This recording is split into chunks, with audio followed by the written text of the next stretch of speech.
Salut à tous, alors aujourd'hui on est dans un format un petit peu différent que d'habitude. Je me trouve actuellement aux Émirats Arabes Unis, plus exactement à Dubaï. Je suis venu ici en fait pour développer des partenariats pour les membres de la formation. Allez vous chercher un maximum d'informations pour les personnes qui souhaitent s'expatrier à Dubaï pour qu'en fait l'expatriation se passe dans les meilleures conditions possibles. Vous le verrez dans cette vidéo, on va pas faire un vlog de touriste où je vais vous montrer voilà, quel est le super hôtel, où aller, comment est mon appartement ou autre. On va vraiment se concentrer sous l'angle d'un entrepreneur qui souhaite s'expatrier à Dubaï, essayer de comprendre un petit peu quels sont les points importants à retenir si vous souhaitez partir là-bas. Restez bien jusqu'à la fin, bien sûr on va avoir toutes les informations utiles, mais aussi on ira voir un expatrié qui est déjà sur Dubaï qui nous fera son retour d'expérience, qui nous expliquera un petit peu quelles sont les choses importantes pour lui quand on s'expatrie à Dubaï, mais également, et ça c'est le plus important, on ira voir un avocat français qui est venu s'installer à Dubaï et qui déjà accompagne pas mal de web entrepreneurs à créer leur société, à se développer ici, à monter des structures ici, bref plein de choses, il nous expliquera tout ça en détail. Donc installez-vous bien, on va voir plein de choses ensemble aujourd'hui, ça va être que de la valeur et j'espère que ça va vous plaire. Comme d'habitude, si vous ne me connaissez pas, je suis Émile OS, juriste et web entrepreneur. Sur cette chaîne, on parle globalement de droit et de business en ligne, donc n'hésitez pas à vous abonner, je partage souvent des news et astuces pour votre business.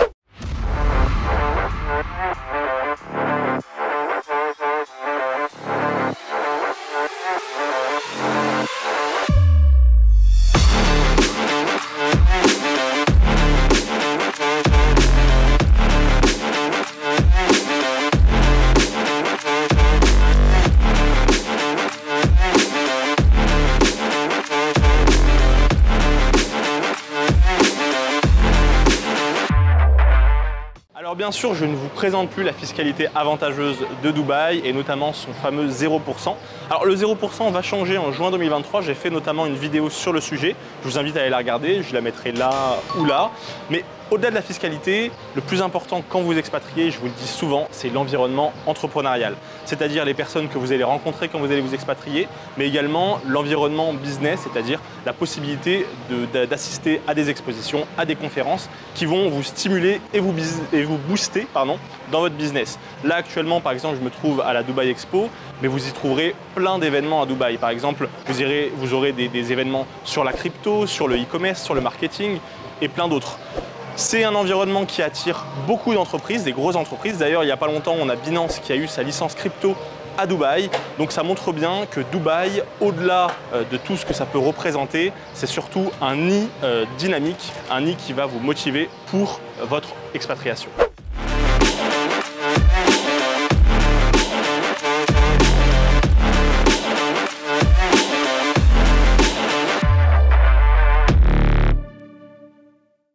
Alors bien sûr, les événements, les différentes conférences autour de votre activité sont importantes, mais ce qui va être vraiment le plus important, c'est le networking que vous allez faire. C'est-à-dire les personnes que vous allez rencontrer, qui sont peut-être dans votre domaine d'activité, aussi dans d'autres domaines d'activité. C'est une richesse qui est très importante parce que quand vous êtes expatrié, quand vous allez dans un pays et que vous rencontrez d'autres Français qui sont aussi des entrepreneurs comme vous, qui sont des web entrepreneurs comme vous pourrez directement avoir un lien fort qui peut se créer et aussi échanger sur des nouveautés, échanger sur des opportunités, etc., etc. Et bien sûr, quand vous êtes expatrié, c'est toujours bon d'avoir un retour de quelqu'un qui s'est déjà expatrié avant vous. Et c'est d'ailleurs ce qu'on va faire, on va aller voir Edouard. Edouard est une personne que j'ai eue en coaching, avec qui maintenant je m'entends très bien, nous sommes amis maintenant, qui habite à Dubaï et donc il va nous expliquer un petit peu plus en détail son expatriation à Dubaï. Donc là je suis à Dubaï Marina, c'est un quartier qui se trouve à côté d'une des Palmes. C'est un quartier où il y a pas mal de personnes qui viennent s'installer avec pas mal d'entrepreneurs, des appartements à louer et aussi c'est un quartier assez dynamique où vous trouverez des balades, des endroits où vous pourrez passer du bon temps, où il y aura beaucoup de touristes aussi. Mais du coup c'est un bon quartier où pas mal de personnes viennent ici pour s'installer. Donc voilà, on va voir un petit peu ça en détail avec Edouard. Hello! Salut Edouard! Bienvenue! Merci! Tu vas bien? Ça va et toi? Très bien. Bienvenue chez moi! Ah bah c'est super! C'est hyper beau! Petit duplex dernier étage sur JBR. Super! Bah merci Edouard de nous accueillir, c'est vraiment très joli chez toi. Du coup, pourquoi tu as choisi Dubaï pour t'expatrier? Alors, j'ai choisi de m'expatrier à Dubaï pour plusieurs raisons. Alors déjà, la première, on va pas tourner autour du pot, c'est le point de vue financier, fiscal. À Dubaï, il y a 0 impôt, quoi qu'il arrive, il n'y a rien à payer. Il y a aussi le point de vue sécurité. Dubaï, d'un point de vue sécurité, c'est la 7e ville, elle est classée numéro 7 au monde. Abu Dhabi, qui est juste à côté, est en premier. C'est vrai qu'on peut marcher dans la rue, même à 2 h du matin. Je pourrais laisser ma femme toute seule dans la rue, j'ai aucun souci à me faire. Donc ça, c'est un plus. Et le dernier, je pense que ça va être simplement l'ouverture d'esprit des gens d'un point de vue entrepreneur. Les gens ici adorent parler, ils n'ont aucun tabou. On peut leur parler d'argent, on peut leur parler de succès, de problématiques. Ils sont vachement ouverts. C'est quelque chose qu'on ne retrouve pas forcément en France. Et du coup, comment ça s'est passé ton emménagement? Est-ce que ça a été difficile de trouver un appartement par exemple? Alors, trouver un appartement à Dubaï, c'est pas ce qu'il y a de plus compliqué. Il y a plus d'offres que de demandes. Donc, trouver, ça va. La problématique est trouver à un prix correct. Les prix gonflent. Donc, il faut trouver la bonne opportunité. Il y a le quartier Marina qui est très recherché. Il y a Downtown, mais qui est encore un peu plus cher. Et il faut faire aussi attention avec les agents immobiliers qui ont tendance à te montrer toujours plus. Et du coup, nous, on a craqué dans un appart qui n'était pas du tout de notre budget. Ok, ouais, c'est super. Du coup, tu peux nous faire visiter ton appartement? Avec plaisir. Donc on a une belle vue, alors je suis désolé, les vitres sont dégueu.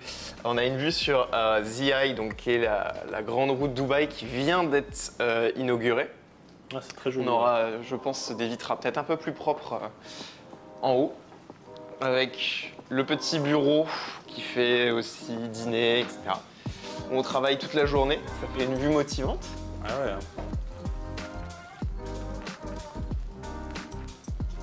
Et sur la droite, tu as du coup la Palm Jumeirah. Allez, je vous amène. Alors, deuxième étage qui fait, donc c'est deuxième étage du duplex qui fait chambre et salon avec aussi un petit bureau quand on veut changer un peu d'air. On a réussi à avoir du parquet, ce qui est très rare sur Dubaï. Ah ouais, d'accord. Plutôt que le carrelage ou le marbre. Ouais, ils sont très marbres ici. Ouais. Ils adorent le marbre. Donc un lit double king size, ça va nous manquer si un jour on rentre. Pour le coup, ça va être difficile de rentrer dans les valises. Au réveil, la vue elle est géniale. Et la vue sur Marina, du coup, qui se voit un peu là aussi. Bah, c'est super. Et du coup, tu estimes à combien le budget par mois à Dubaï sans appartement? Ou en tout cas, peut-être une tranche entre combien et combien? Je pense qu'il faut compter entre 1500 et 2000 minimum par tête. D'accord. Donc, alors ça fait un budget. Il faut savoir que rien qu'en nourriture pour deux, on en a environ pour 400-450 € par mois. Ce qui est, je crois, peut-être 100 € plus cher qu'en France. Ouais. Internet, ça coûte 100 € par mois.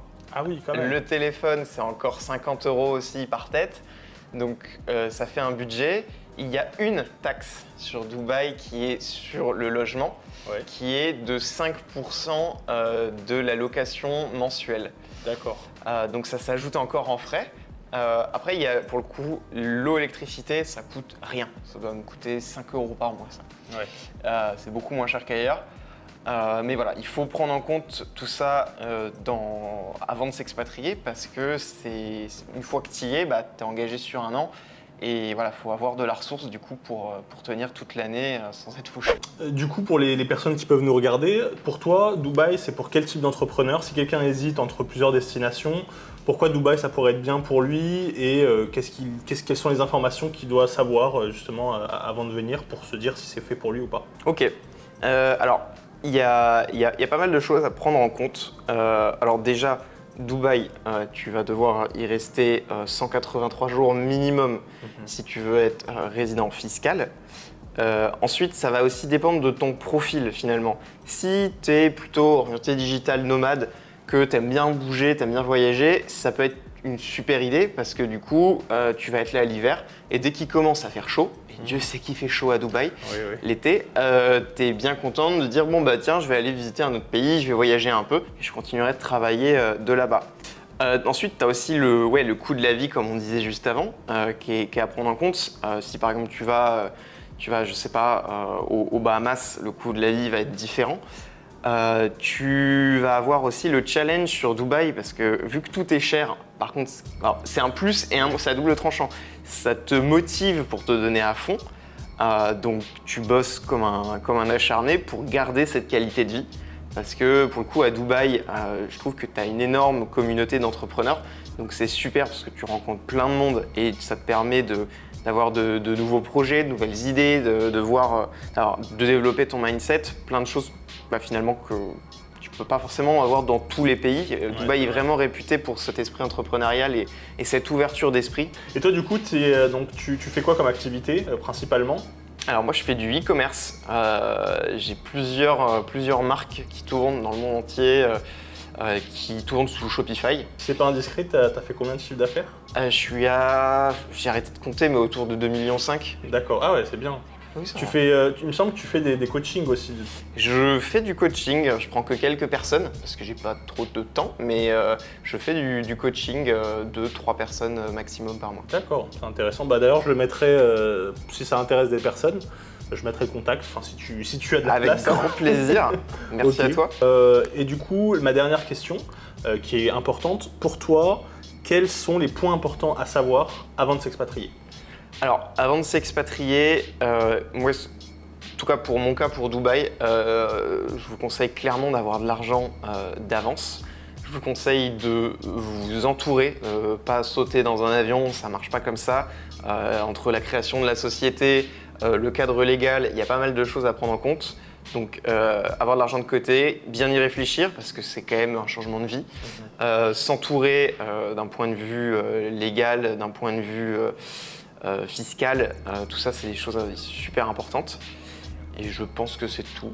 Ok, bah super, c'est très intéressant tout ce que tu nous as dit. Alors là, ça va être une version un peu courte pour YouTube, hein, mais je ferai la version longue pour les personnes de la formation, ça vous intéresse. Et en tout cas, c'était super, très instructif, et puis j'espère que ça aura plu aux abonnés. Bah, merci à toi. Comme on l'a vu avec Edouard précédemment, si vous voulez venir à Dubaï, il faut être bien accompagné. Bien accompagné sur différents secteurs, mais notamment le plus important, c'est la création de société. Pourquoi? Parce que votre venue à Dubaï va être conditionnée par la création de société. Je veux dire, votre résidence à Dubaï. Donc du coup, quand vous allez créer une société, vous allez voir, il va exister plusieurs services différents, d'autres personnes qui vont vous dire ça m'a coûté 3 000, d'autres 4 000, d'autres 10 000, d'autres 7 000. En réalité, il existe déjà premièrement plusieurs types de sociétés. Donc on va avoir les mainland, on va avoir les free zones, les offshore. Ce qui est le plus utilisé et ce qui va vous permettre de venir en tout cas facilement, ça va être les sociétés en free zone. Et il faut savoir aussi qu'en fait les prix varient. Pourquoi? Parce que aussi les licences qui sont délivrées vont varier. Autant les licences que aussi les possibilités qui s'y attachent, les statuts qui vont être rédigés. Et donc en fait ça montre l'importance d'être bien accompagné, notamment d'être accompagné d'un juriste qui va savoir parfaitement qu'est-ce que vous aurez avec quelle licence, qui saura parfaitement rédiger les statuts en fonction de votre activité, en fonction de ce que vous cherchez à obtenir. Et surtout, il ne faut pas oublier que à Dubaï, il y a des renouvellements qui doivent être faits et il y a des choses qu'il faut savoir et que seul un expert dans le droit qui a l'habitude de créer des sociétés, qui a l'habitude de gérer un peu toutes ces règles-là, pourra vous dire et donc pourra vous donner les bons conseils pour éviter les mauvaises surprises. Là, on va voir ensuite, on va faire une interview avec un avocat qui est installé à Dubaï. Je vous en parlais déjà en début de vidéo. Donc du coup, je pense qu'il n'y a rien d'autre à dire de plus. Il nous expliquera lui beaucoup mieux que moi toutes ces questions-là qui sont assez primordiales pour une expatriation à Dubaï. Donc on se retrouve sur Zoom. Alors là, on va parler avec l'avocat. Donc bonjour. Bonjour Émile, bonjour à tous. Merci pour ce temps que tu nous accordes. Alors, on s'est loupé sur Dubaï quand je suis venu, mais bon, heureusement que maintenant on peut discuter sur Zoom. Du coup, je vais te poser quelques questions. Je pense que ça intéresse beaucoup de personnes d'avoir le regard d'un avocat qui est sur Dubaï. Pour la petite histoire, on était tous les deux dans la même université. Donc toi, tu es parti à Dubaï, où tu t'es spécialisé sur le droit des affaires entre la France et Dubaï. Tu peux nous expliquer depuis quand tu es à Dubaï et pourquoi tu es parti à Dubaï? Ok, bon, bonjour à tous. En tout cas, ravi de pouvoir échanger avec vous aujourd'hui sur ces sujets-là. Moi, je suis parti à Dubaï il y a environ 3 ans, un peu avant l'épisode du coronavirus. Pour des raisons très simples, en fait, j'avais des clients qui étaient entre Dubaï et Paris et qui donc me demandaient plusieurs travaux juridiques pour eux, de la création de société, la rédaction de contrats, tout en gardant donc évidemment Dubaï dans le scope. Et c'est comme ça que je suis venu assez régulièrement à Dubaï jusqu'à vraiment devenir m'y installer définitivement. Et du coup, quel genre d'entrepreneur tu accompagnes en général? J'accompagne essentiellement des entrepreneurs dans l'univers de la tech, on va dire dans le numérique pour être vraiment très large. Euh, ça, ça va de e-commerçants slash dropshippers jusqu'à des profils investisseurs dans les crypto-monnaies ou il y a encore en ce moment beaucoup de projets de NFT qui sont lancés depuis Dubaï. Et généralement, les accompagnements que tu fais, ça tourne autour de quoi? Quels sont les principaux besoins que tu rencontres? Alors, les principaux besoins sont assez intéressants, pour être honnête, parce que j'ai donc des clients qui veulent absolument, et à juste titre, être complètement compliant avec les régulations locales ou internationales, qui lancent des produits ou des business, on va dire, assez nouveaux, typiquement dans les cryptocurrencies en ce moment, qui donc désirent vraiment avoir un accompagnement à 360 degrés, tant sur les aspects de création de structure, de société, que sur les aspects de contrat, droit des contrats, conditions générales pour les e-commerçants, par exemple, et également sur des aspects un peu plus fiscaux pour justement pouvoir être le plus compliant possible dans ces business qui sont vraiment nouveaux et qui sont encore un peu, on va dire que la jurisprudence et les lois ne sont pas encore à jour là-dessus. Donc, c'est vraiment important d'avoir un accompagnement solide sur ces sujets-là. D'accord. Et est-ce que du coup, tu peux nous expliquer un petit peu plus en détail tout ce qui concerne la création de société? J'en ai parlé juste avant dans la vidéo, mais est-ce que tu peux nous expliquer voilà, les différences et pourquoi il y a tant de possibilités et pour éclaircir un petit peu les choses pour les gens qui nous regardent? Alors, créer sa société à Dubaï, c'est pas si facile à faire, c'est pas si facile qu'on puisse imaginer, pour plusieurs raisons. Donc, première raison, il faut vraiment choisir la bonne structure, parce qu'il y a plusieurs types de structures qui sont offertes, qu'un entrepreneur peut choisir.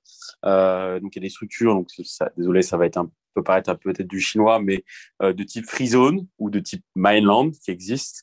La différence se tient dans le type d'actionnariat, des différences assez pointues sur lesquelles il faut vraiment être alerte. Également, selon le type d'activité, il faudra aller plus ou moins vers un type de société.